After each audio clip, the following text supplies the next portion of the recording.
Kami ang inyong huwarang pamilya mula sa buong Zamboanga Sibugay.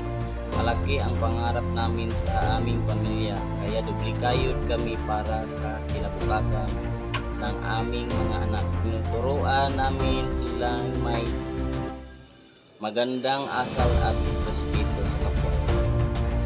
Ako at ang asawa ko na si Domingo Jr. ay biniyayaan ng 5 mga mabubuting anak.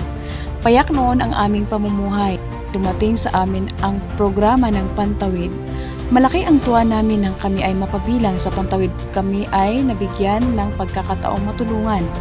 Marami kaming natutunan sa mga paksa na natatalakay sa panahon ng FDS. Isa sa natutunan ko ay ang pagpapaunlad sa kakayahan at talento ng bawat pamilyang Pantawid. Ang pirang natatanggap namin sa programang Pantawid ay binibili ko ng mga pangangailangan namin lalong-lalo na sa pag-aaral ng aking mga anak.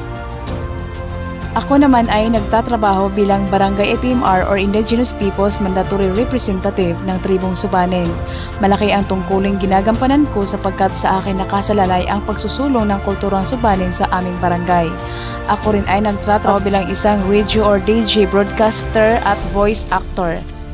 Kasi salam to kalawanan ta, very responsible as Barangay APMR. Ang aking asawa ay nagtatrabaho sa gobyerno lokal ng munisipyo ng Buog bilang isang rescuer at responder ng ELDRIM.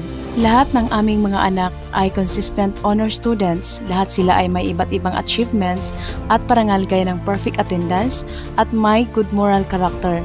Aktibo rin silang nakikilahok sa extracurricular activities gaya ng journalism, poster making contest, pageantry, outstanding performance in athletics at wushu. Sila rin ay aktibong miyembro ng Municipal IP Youth Council.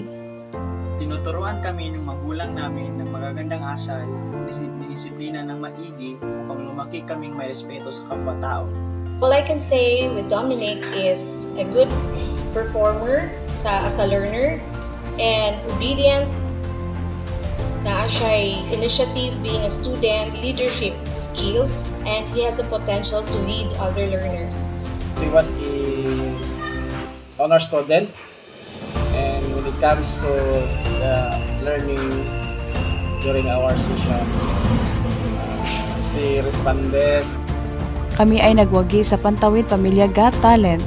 Sumali rin ang aking anak na si Dominic sa 4-piece Araw ng Kabataan. Ang aming buong pamilya ay nagwagi at nakatanggap ng parangal sa Pantawid Pamilya Film Festival.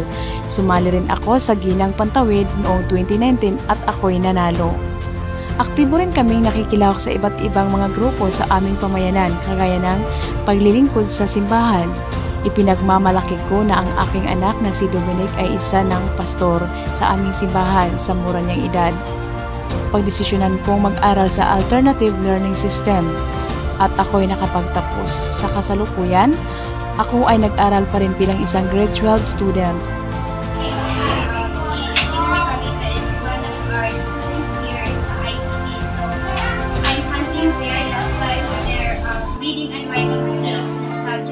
Lubos kami nagpapasalamat sa programa dahil madali lamang naming nakakamit ang aming mga pangarap sa buhay. Sa bawat araw na dumaan ay nakikita kong unti-unti na kaming bumabangon sa tulong ng ating gobyerno.